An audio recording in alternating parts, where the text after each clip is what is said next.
Today, we want to thrive because we are going to talk about how to overcome self limiting beliefs. Now, the reason why most people have doubts in themselves is simply because they don't believe in anything greater than what they're currently doing. Okay, that's really it. Because if you had something greater on your mind and in your life, then you wouldn't feel stuck. So, the short answer to the question today is how do you overcome self limiting beliefs? Is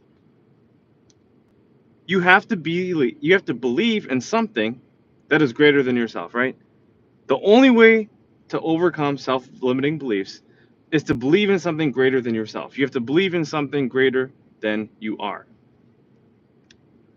Because if you believe in your current situation, you're going to be limited only by that. Okay?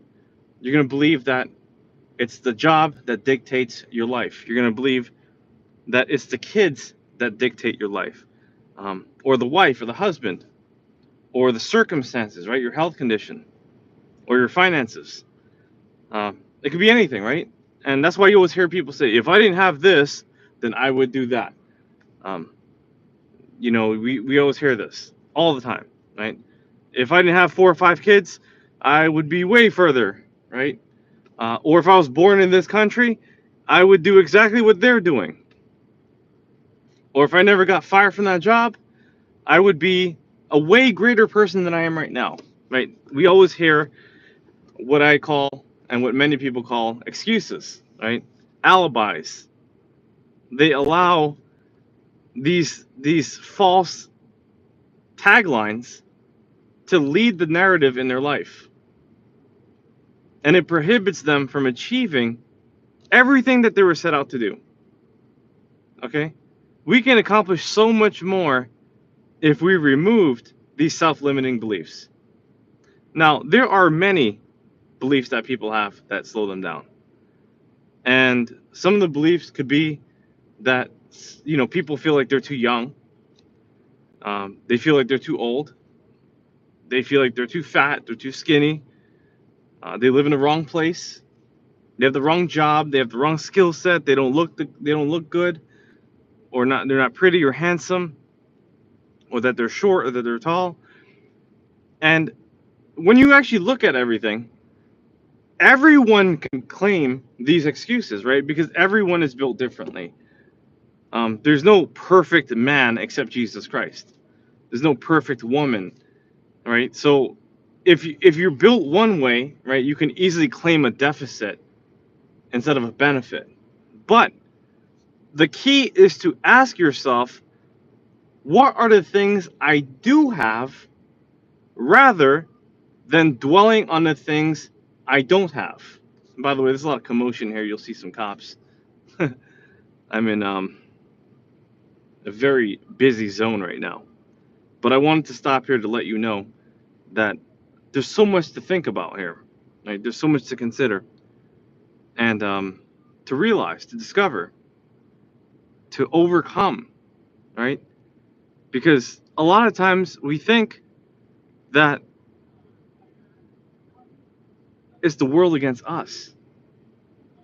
We think that it's so difficult because with the little breathing room we feel like we have, how could we actually live up to our potential? How could we give our highest amount of success to our problems or to our progress? And so a lot of people, they allow their circumstances to dictate their actions. Okay?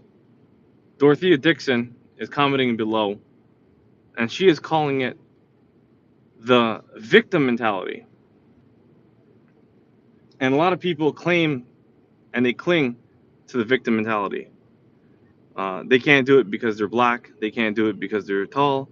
They can't do it because they never went to school. Um, there's hundreds of things that you can claim. Okay? Look at these ambulances. There's like literally cops flashing in my face. That's the funny thing too, because even if you overcome your self-limiting beliefs, there's still so many adversities and challenges that will try to come your way. And I can tell you a lot of them right now that I'm facing. Sometimes people look at me and they're like, Daniel, you got the perfect life. But you don't know what goes on behind the scenes. You don't know the enemies that are trying to kill me, okay? Or the betrayal that I recently faced, or the troubles that I have. Because there are so many, they're innumerable. But if I allowed that victim mindset to overtake me, then I would never win. It would be impossible to get to the next level if I said, oh, because of this or because of that, I can't do it. Right? I would be prohibiting even more success, which would disallow me to become the greatest version of myself. But the reason why I believe is because I received the Gospels. Okay? I am not confined to a certain thought process that puts me in a little box, that entraps me and forces my thoughts to live within finite means. Okay? And that's what a lot of people do.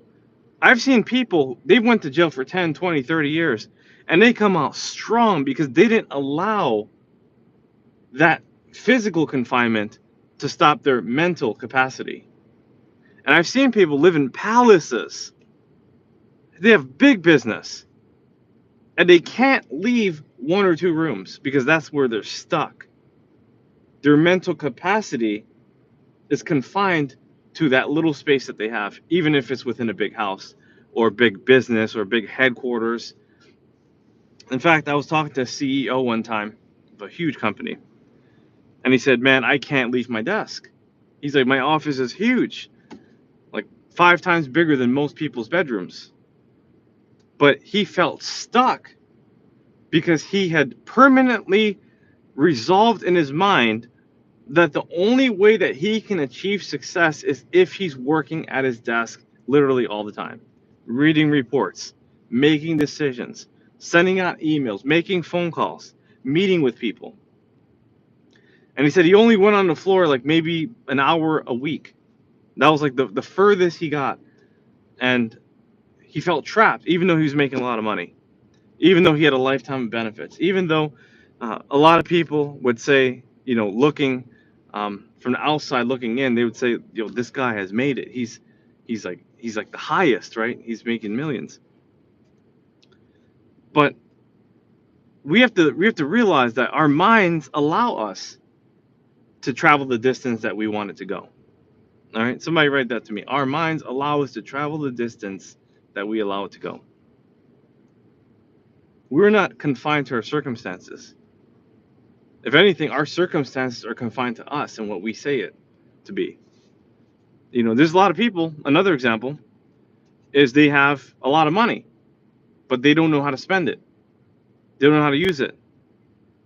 Right? They have like $500,000 or $5 million or $50 million or $5 billion.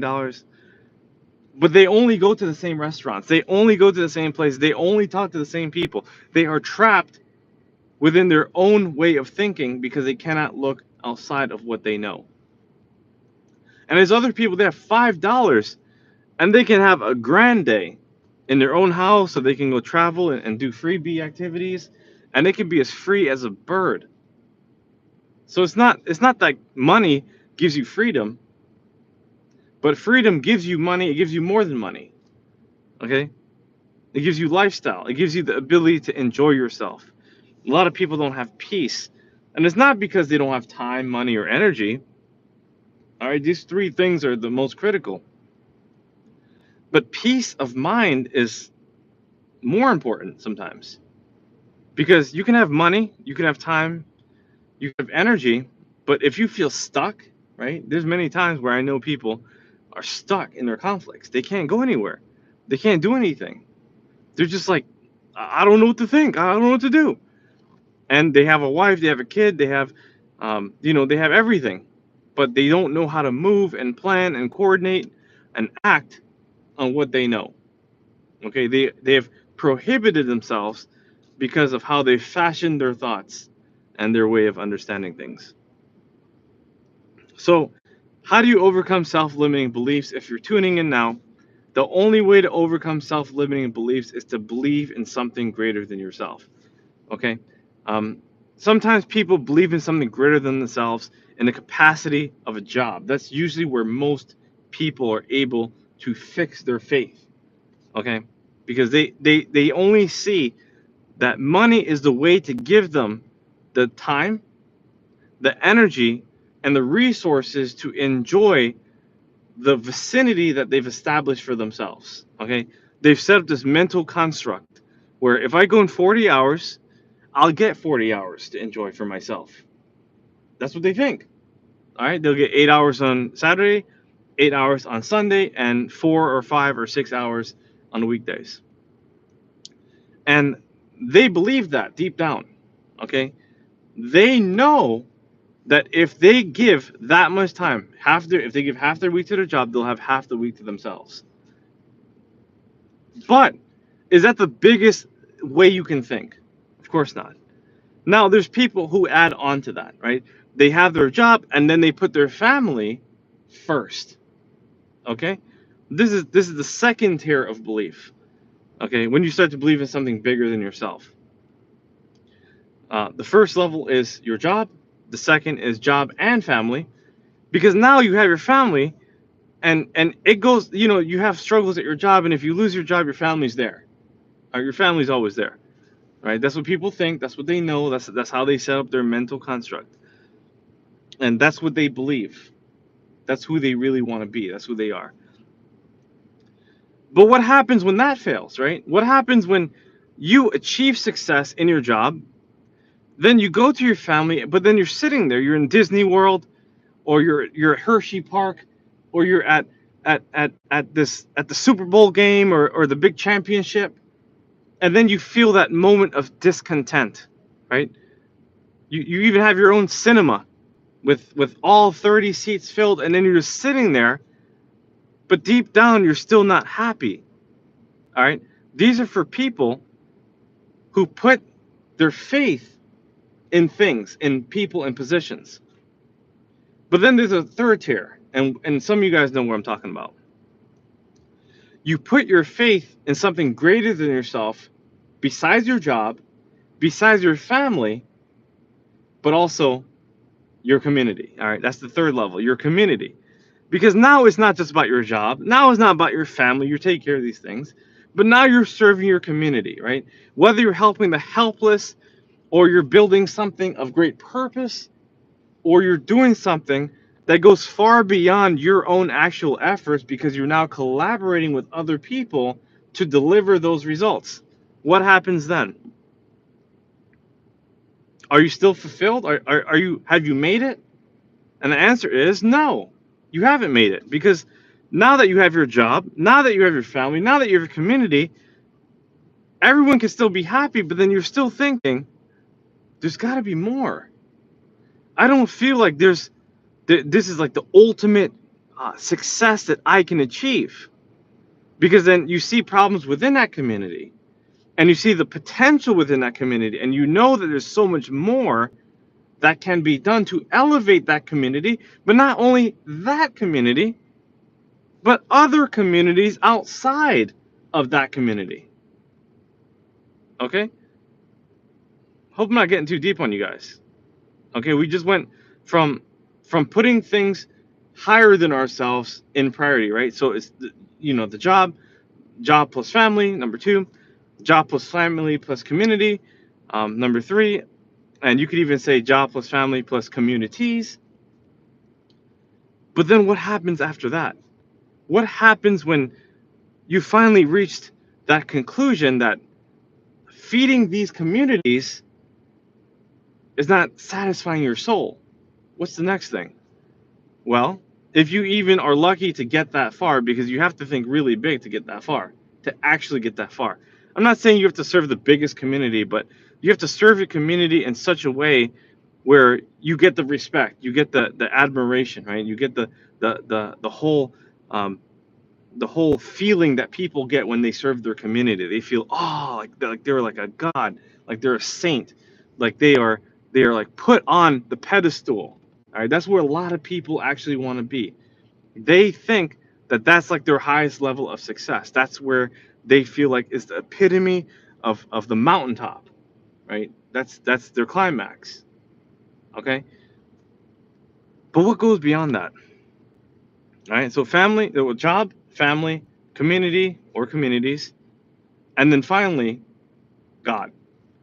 Okay, your success eventually gets to the point where it's more than just a job. It's more than just family. It's more than just communities. It's purpose. Okay? The fourth tier is having a purpose that is so far greater than yourself, than your job, than your family, than your community or communities that you've been contributing to. It's your legacy. It's like, how am I creating something that is going to last way longer than I live? Now, some people will say, well, that's what my family is. My family is my legacy because my kids will have kids and I'll pass on everything. But that's not the same as living a purposeful life with Jesus Christ. It's not the same at all, not even close. Okay? If you think that that is going to give you fulfillment, watching your kids grow up and seeing your kids and all that, that's not what is going to take you to the next level. Okay? That is not what's going to break you through. That is not going to teach you how to become a better person in the highest level, right? It'll teach you maybe 80% of how to become better. It'll show you how to fulfill a lot of your goals, but it's not going to take you to the highest level of success that you have the potential of reaching. Okay, potential is actually something that you haven't reached, something that may not ever be reached. Okay, everyone has potential. Okay, think about people in music, people in sports, right? A lot of people love and hate LeBron James. Okay, he has potential to be better than what he actually is. Michael Jordan had potential to do even more than he did, right? Michael Jackson had more potential than what he actually exhibited, even though they all reached what a lot of people would say the highest potential of what they were capable of reaching. Okay? But if you talk to the highest achievers in business, in relationships, married couples, they'll admit that they've made mistakes. They'll admit that they have not reached their highest potential. Right? They have not achieved all that they wanted to achieve. So even when you reach your purpose for the earthly realm, you still lack the purpose in the heavenly realm. Okay? Because to reach your full potential, you can only do it through believing in Jesus Christ. And the reason why this is so significant is because he will show you how to do things that go beyond your own human efforts. Okay? He will have others carry on the work that you've done so that it can have more potential. Because what you do to the community, that is so limited, right? That's like, okay, it can just fall right there. Let's say you threw a big party, a festival, and 3,000 people, 30,000 people showed up. They'll have memories and all that. But you believe in Jesus Christ, he'll take it even further, right? Souls will be saved. And the ultimate potential is to lead souls to heaven, all right? Through your work, all right? So through your work, through your family and your friends, through your communities, all right? To do so much that people are wondering, why has he or she done this? Where does this take us? Right? It's not just YouTube videos that I'm making. It's not just videos that you're seeing here. Okay, the ultimate goal is to plant a seed. So there's people who can be reaching 100 million people a day. But if I reach one person that makes a decision to go after their full potential by believing in God in the highest way possible, then I am living according to Jesus Christ. And the person that I reach will also be living according to Jesus Christ, which allows them to reach their full potential. It gets them closer. Because there's nothing bigger than eternal life. Okay? You could break every single record in the book. Okay, you can reach every single personal goal. Right? The second guy who's up may not have even achieved half of what you've done. But that doesn't mean anything until you lead souls to Jesus Christ. Okay, because our Father in heaven is watching us. And so we have to account for all these things. So you overcome self-limiting beliefs by saying what Paul said in Philippians 4:13. I can do all things through Christ who strengthens me, right? I can do all things through Christ who strengthens me. And my favorite affirmation is with Jesus Christ, we always win. Okay? Because that's exactly how it is. With Jesus Christ, we always win. We can overcome all obstacles, all circumstances, all deficits. So even though our job might not work out, our family might not work out, our communities might not work out, God will always work out. All right? He has the final verdict. Right? Nobody talks about how people can lose everything and gain it back through God. Okay? It's always like, oh, he made a big comeback story and he achieved success because he had money. Right? Money was the last thing that made people think, wow, he or she finally made it. Or they look happy because they have a smile on their face, or because they received a certain position in life. But remember, that's only on the earthly realm. You're judging it by their finances. You're judging it by their smiles. You're judging it by their position. But are you judging them by their faith? Are you judging them based on who they are and what they're willing to do for God? So people can talk about all these things. Oh, she looks happy after the divorce, or he looks happy after getting rid of that nag. but none of that matters. What really matters is, are you connected with the Most High God through Jesus Christ? Because that's eternal. All right? Your job will not last. Your family will not last. All right? Even your wife or your husband will not last. Right? We're not taking our spouse to heaven. They have their own salvation. And a lot of times, even if you're going to heaven, your spouse might not make it to heaven. The Bible says 2 or 3 will be split. One may be working in the field, and the other one is taken away. One goes to heaven, one goes to hell. So it doesn't matter what you do. Of course, Jesus Christ said in Matthew 7:20, by their fruits you shall know them. You shall know them by their earthly success, to see whether they match up to what God is asking them to do, because God will always make sure that you're fruitful. Right? Remember John 15:8, my disciples produce bountiful harvest. So you must produce bountiful harvest, and you will produce fruits, and people will know you by your fruits. But when it's all said and done, all the money, all the success, all the reputation, everything that you built does not matter unless you believe in the Father through Jesus Christ. Okay? So how do you overcome self-limiting beliefs? You believe in something far greater than yourself, and the biggest thing that's far greater than yourself is not money, is not family, is not your communities, but it's in God through Jesus Christ.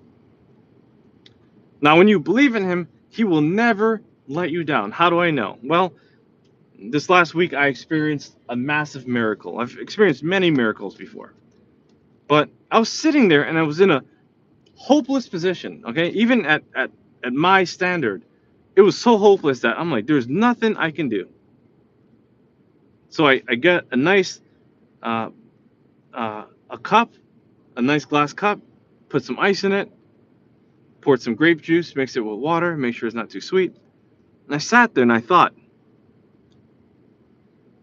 this is something that I need to be grateful of, right? This circumstance means that I'm in God's hand, right? Because if I've done everything right and I'm in God's hand, that means He's only going to take me up or He's going to take me down. And if I keep doing the right thing, He's going to only bring me up. Okay, He's going to take me up. Now, if I do the wrong thing, I fall off His hand and He got to catch me down there. Okay, He's got to catch me, and He brings me back to where I'm at. So I'm in God's hand, and I'm like, what is going to happen here? What is going to happen here? I've done every single thing that you've asked me to. Okay? Not just in the job, not just in the family, not just in the community, because you have to deal with those things too. But I've done everything that you've directly commanded me to do, and now I've got nothing left. That's the position I was in. I said, Lord, what do I do? Then I gave Him thanks. I said, Lord, this is not a position that I want to be in humanistically. This is not even a position I should be in realistically. Right? It's that this circumstance is far beyond what I personally can handle. Right? It goes beyond me. It's more than what my human effort can do in 1,000 years. So if I'm in this situation, there's got to be other people too. But not only that, I have to have more faith than I do right now, and or I'm at the exact limit of how much I could actually take. And I know you guys know what I'm talking about. Some of you guys, right? You reach that point. Some say the breaking point. But I've reached the point where I was like, you know what? I'm just going to enjoy myself. I'm going to play some music, enjoy this grape juice, and make sure I thank God for every little thing that He's doing in my life. Then suddenly, I received a favorable phone call. Changed my life. Just like that. Literally, not even overnight. Instantly. All right? It happened instantly. It happened the moment I decided to fully submit to God. I was fully submitting the whole time. But I finally said, you know what, Lord, you take it all. I've given you everything. I've counted the cost. I've given every single piece of energy, time, money, everything I have for this to work. And then I got a phone call. The phone call was so big that it's a miracle. But not only that, listen to this. The phone call was not just favorable to me, it was also favorable to the person who called me. In fact, that person was actually more thankful to hear from me than I was to hear from him. Because to him, it was also a miracle. All right? So imagine that. Here I am sitting there thinking, God, what do I have to do next? I've done everything I can. I've given you all that I got. And now you're showing me that you're going to do something bigger than what I've even asked for. And that person's even more thankful than I am, or just as thankful. More surprised, basically. Because I'm actually not that surprised. Okay? I'm happy. I've received calls like this. But this person, it was, they were shocked. They couldn't believe it. They're talking to Daniel Alley, and I'm giving them something they never even thought was possible. So that's exactly what I'm saying here. When you put something greater than yourself ahead of you in the form of Jesus Christ, right? God, the Almighty, He will take care of every area of your life. This is exactly what Luke 12:31 says. If you put the kingdom of heaven first, all things will be added unto you, right? Not some things, not most things, all things. Okay? So someone's asking me, how do you overcome lust? Easy. You put the kingdom of heaven first. How do you put the kingdom of heaven first? You read the Bible like a student. Okay, you don't read the Bible just to get through it. You read the Bible like a student. Is that a quote? You don't read the Bible to get through it. You read the Bible like a student. And that's exactly what's going to help us elevate to the next level. All right. Like when I read chapters like John 10 to 17, John 10 to 17, those like 8 chapters, wow. Miraculous. Like it's hard to believe that the whole world will not even look into the Bible for advice. They'll look everywhere else. They'll go to coffee shops. They'll watch cartoons. They'll watch pornography. They'll gamble. They'll watch sports. They'll talk about celebrity gossip. They'll talk to people at the gym, small talk. They'll do everything else except read the Bible, right? And it was something that I did too. I didn't know about the Bible till I was 21 years old. Now, I knew it existed. I tried to read it. I started off at Genesis. I was like, this is hard, all right? Because like, I looked at the back of Genesis and I'm like, 50 chapters. I don't know if I could do all that. And after reading like the first 3, I was just like, whew, overwhelmed. But start at Mark. Start at Peter. Sorry, not Peter. Start at Mark. Start at Matthew. Start at John, or start at Luke. Okay. And you could just do something as simple as write in Mark TLB, the Living Bible, or John TLB, John 1 TLB. And just start there. And then when you start reading it, you're going to learn what to do. You can even ask people how to read the Bible. I have a video on how to read the Bible in 6 months. You can look it up. But I'm telling you, this is some potent stuff here. People are like, how do I overcome lust? It's very easy.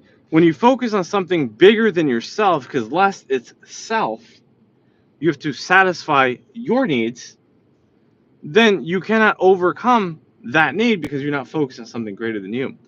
Now, is sexual release important, right? I'm writing a book on this. I think it's something that's highly misunderstood. I think it is. All right. Some people are like, don't masturbate, don't do this, don't do that. And I don't think that's what helps people. Okay. I don't think that God gave us genitals to not use it. Okay. Now, He didn't give us genitals to abuse it. All right. Because if you're lusting and you're getting in trouble and you know it's wrong, then that's not what I'm saying, right? Don't do that. But if you know that you've been gifted, a lot of people here, they're gifted sexually.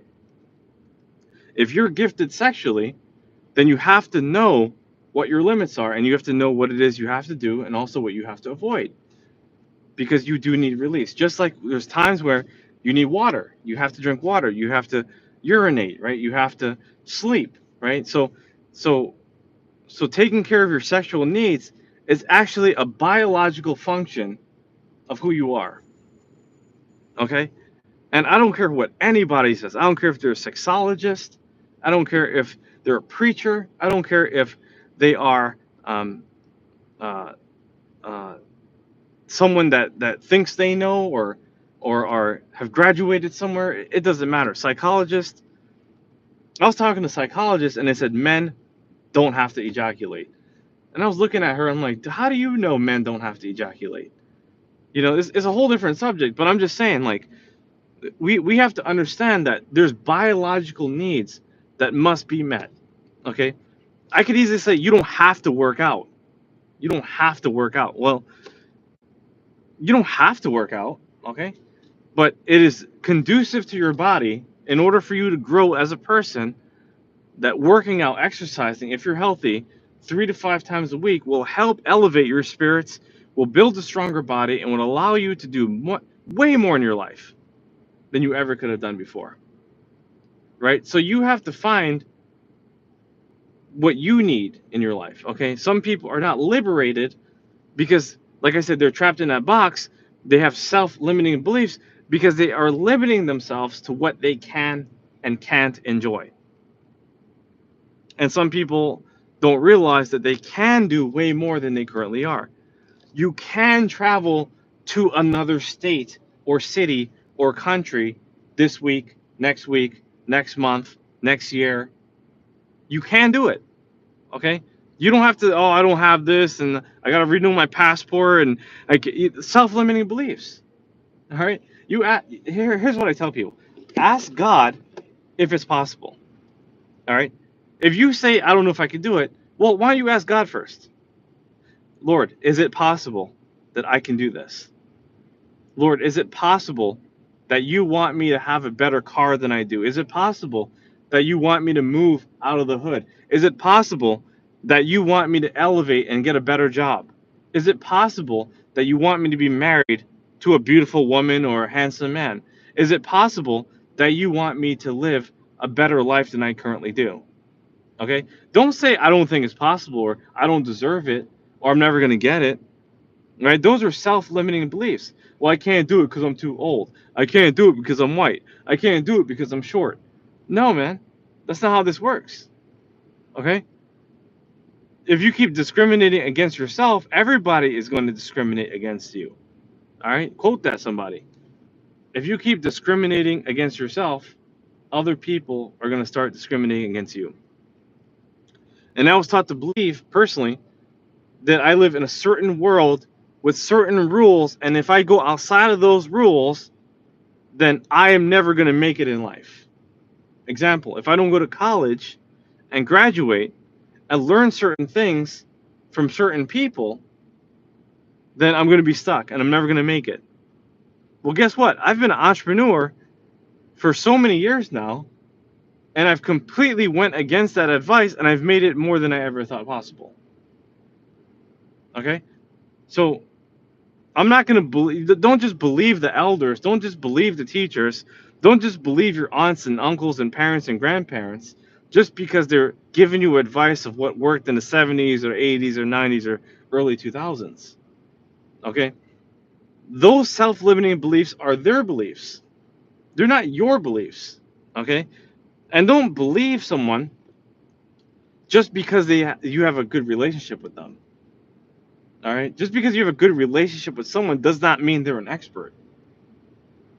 They're not the one who can give you proper medical advice. They're not the one who can tell you where to get educated. They're not the one who's going to even tell you whether or not you're educated. You have to understand what God wants for your life. God, is this as far as you want me to go? If not, where else are you directing me? Because at some point, I thought that college was the epitome of success academically. I'm like, the only way to get smart is to go to college and do my part.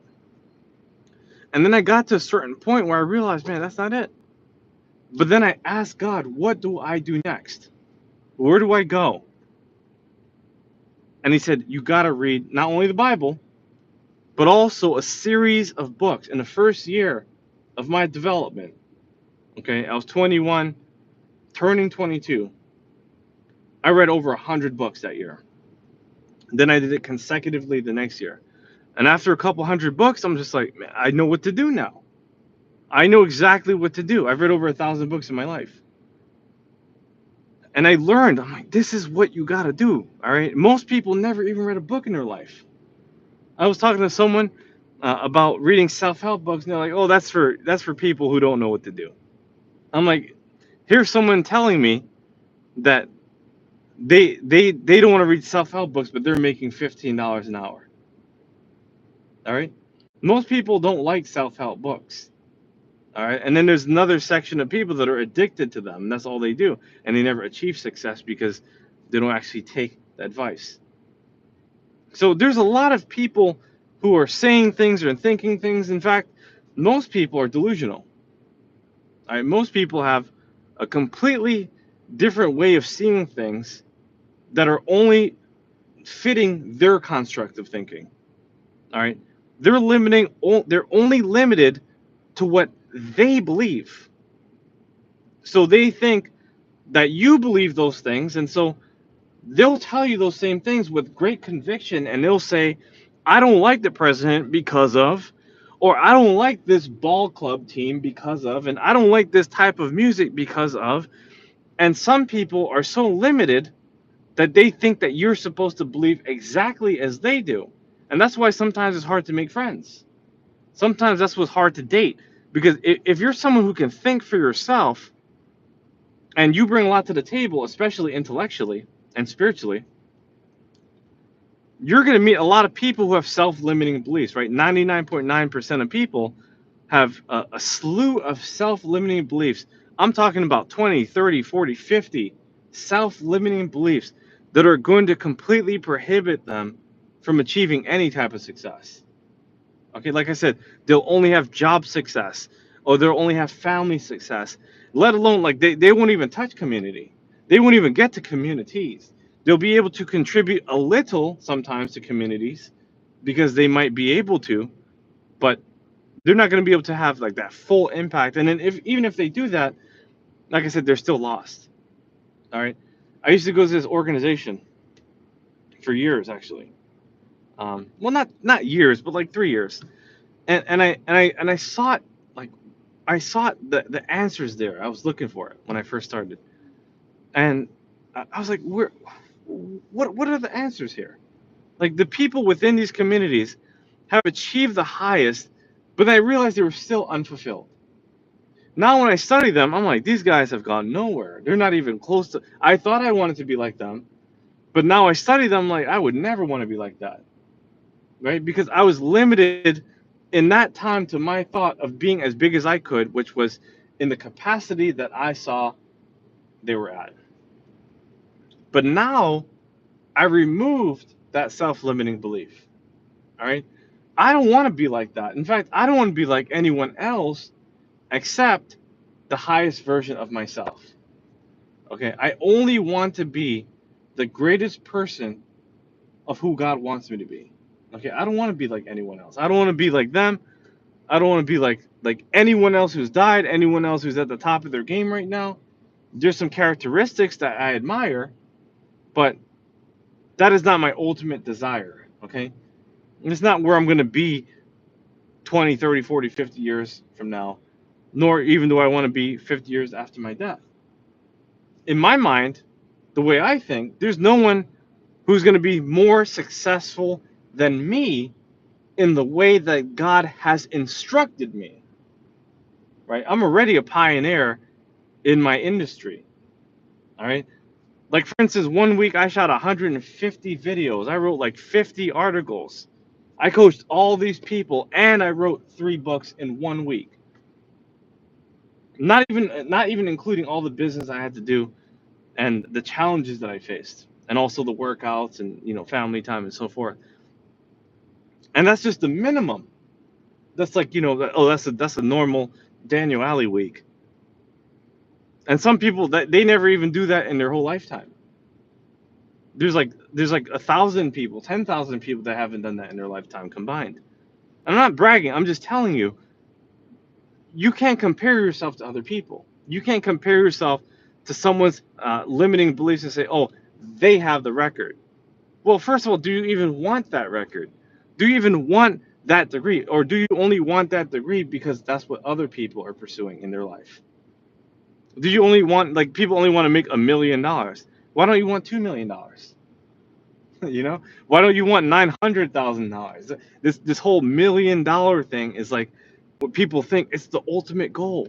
Well, guess what? $1 million is not going to make you happy because first of all, 1 million turns into like 600,000, and in certain countries, half of that, 500,000.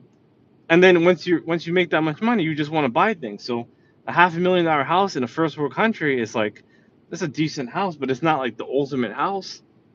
You can get a lot for it, but you can't get everything. You could blow through 500,000 in, well, I could blow through it in a day, but some people could blow through it in a year. Some people will take 2 years. Some people will say, okay, 5 years, maybe 10 years.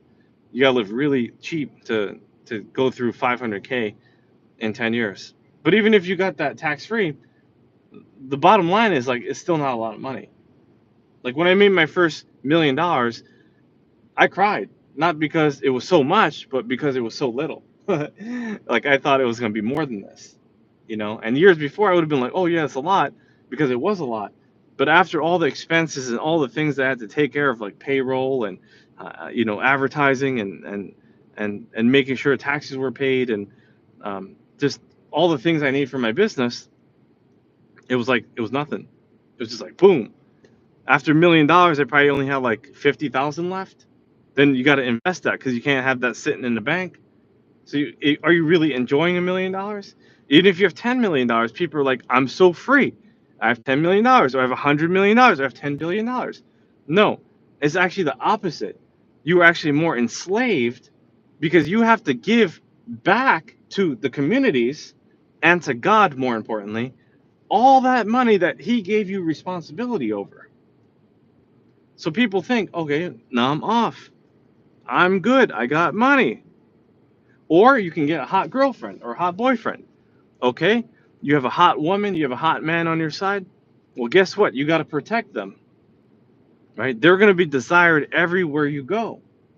And people are even going to try to like poop on you because they want to disrespect you in front of your wife, your husband now, you know? They'll try to like they'll a lot of slick shots, a lot of flattering. They'll say, "Oh yeah, I like your hat, man," but you're really trying to talk to my woman, right? Or yeah, I like your blouse. You're really trying to talk to my woman now, huh? Like you're going for direct shots instead of indirect shots. So like there's a whole bunch of games you have to play. If you have the best car, right? I have $100,000 car, over 100,000. I can't take it everywhere. I can't park it everywhere, right? If I take it to the hood, people are looking at me like I'm crazy. Right? If I give it to the valet guy, I got to tell him park it up front. You can't don't take this car for a spin. All right? There's like a lot of things. I can't punch my address into the GPS because then they can find out where I live. They know I'm going to be eating for an hour or two. They can send some thieves over to my crib, right? So there's like a lot of things you got to think of when you make more money, right? You can't be stupid. You can't be dull, and you can't learn all these things overnight. Okay, so a lot of people they're asking to be rich, but you can't just get rich and expect success because you're rich. No, no. You have to understand what it takes and accomplish success before you get rich. And success is not just money, it's about who you become as a person, overcoming those self-limiting beliefs first, but also knowing the protocols, knowing the standards that you have for yourself, and also the standards that other people have of you, and also not matching up to that, right? Like you have to consistently reject it, right? Success, a lot of your success is predicated on learning what to say no to and learning what to reject and learning who to reject, because you really don't have time for everybody. Even Jesus Christ didn't have time for everyone, okay, when he was on earth. There are certain people that came to him and he was like, nope, he's just walking through the crowd because he knew what they were after. They only wanted money, they only wanted success, they only wanted to be healed. And then there were times where he healed people and they didn't even come back to give him thanks. Imagine that. That happens all the time. People they get out of the hospital after 3 months, 3 years, and like a whole month later they forget they were there. A lot of people they pray and they beg God, oh God, please help me, and they want to escape their ailment, and they actually do, but then they forget to give God thanks, you know, because when you're healthy you don't care, right? But when you're not, you wish for everything. Like even a trillionaire would give up all their dollar and go into debt. They'd give up all their money and go into debt for $1 trillion to be healthy. That's how serious health is. All right. So we're talking about self-limiting beliefs, and when we think about who we are and where we're going to go, and now that we're factoring God, we know that He's in complete control. We have to ask ourselves, what must we do to reach our full potential in Jesus Christ, right? Not just in this world, because you don't even know how much potential you actually have. There are certain gifts that are going to be unlocked. Like, I didn't know I was that good at cooking until probably like 4 or 5 years after I started my success journey. I didn't know I was that good at playing certain games until like year 10. Then I realized, wow, I'm actually, like, one game I'm really good at, if you ever played it, is four-way chess. I'm an elite level player, and I didn't even know it. But I started playing it, and then the first time I played it, I like won, and I played on a higher level than most people usually start at. And then I kept playing and playing. I'm like, wow, I'm actually good at this. And you might say, okay, well, playing games, that's not going to take you anywhere. Actually, it does, right? Sometimes playing games allow you to get within your mind, right? The reason why I create the best content is because I'm able to draw away from the real world and all the stresses, all the news, all the politics, all the propaganda, and actually listen to music, enjoy my juice, enjoy my food, and play some games and be within my mind and understand God, okay, you're speaking to me. Because when I game, God speaks to me, right? He'll like tell me, boom, wow, that's what I need to tell my client. That's what I need to figure out. That's the letter I need to write right now. That's what I need to do. That's how I need to operate. And when I start thinking this way, he opens up the heavens of my mind, right? And this also happens when I'm reading. All right. So there's like different things that we're good at, but potential, like I said, is not just limited to status. It's not just limited to money. It's not just limited to relationships. It's not just limited to physical success and how strong you are and how flexible you are, or your endurance. It's a culmination of everything. Okay. It's your wisdom. It's your health. It's your happiness. It's your overall feeling in life. It's your embodiment of peace. It's your whole connectivity to God. That's the most important thing. And once you realize that your social construct might actually be higher than others' expectations of what you're supposed to be, then you're going to break through. Okay? That's how you really break through. A lot of people ask me, how do I get it? And then I ask them, what's your situation? Oh, I live with my parents. Okay, well, that's the reason. What are they telling you to do? Oh, they're telling me live in a box. Okay, now they're not saying live in a box, but they're saying go to school, get a good, job, do all this stuff. I'm like, bro, you're 25, you're 28, let's go. You're 35, let's go. Someone's like, they reached out to me, 53-year-olds, I'm going back to school for nursing. I'm like, is that really your potential? You know? Now, for some people it is, for some people it ain't. But a lot of people just do it for money. I want to be a phlebotomist. Why? Do you like drawing blood? You like drawing blood? No, you don't. Oh, you just want to make money. Okay. Oh, they're paying $28 an hour. Okay, okay. So that's what I'm saying. Like people they do crazy things for money. The Bible says this too. But that's a self-limiting belief, right? When you sign up for something and you're just doing it for money, you're prohibiting who you can actually become. You're actually limiting yourself again. And now you have to you have to run with their circus and go through their chaotic events and training and all their managers who have trauma and the coworkers that are trauma bonding over cigarettes over lunch break, eating their like little like turkey and ham sandwiches. And then you got to be like them. Then you wonder, why am I stuck? Well, the reason why you're stuck is because you've decided to conform to the standards that other people have within the sphere of influence that you reside in. And so I'm asking you to move out of your zip code if you have to. I'm asking you to change positions if you have to. I'm asking you to get out of certain relationships if you have to. I'm asking you to think bigger, to do better, to move higher, to fashion greater thoughts, to read better books. When I go into Barnes and Nobles, you probably are never going to see my books in there because what I write is absolute truth. I wrote 12 books, and the bestsellers, they're owned by certain um, conglomerations, companies that they only want a certain type of person talking about success.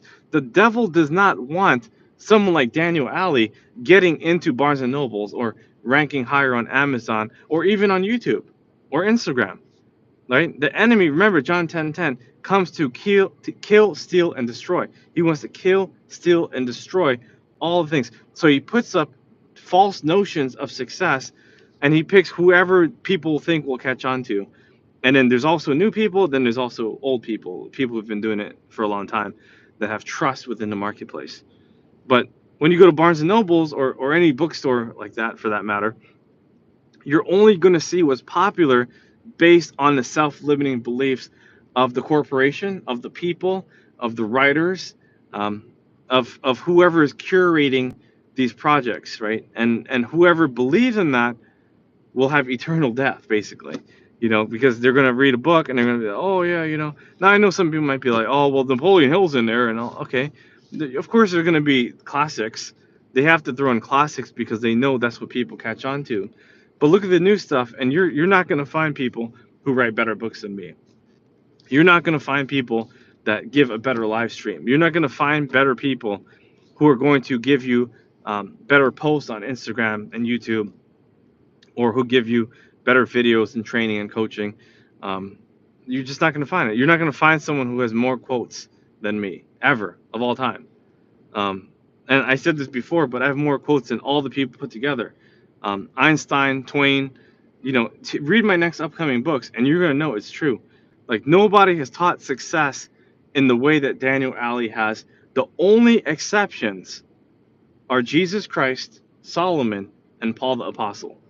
Those are the only three teachers that I can affirmatively say are equal or higher than me. Now, Jesus Christ is higher for sure. Solomon is higher. Paul, I feel like we're pretty close.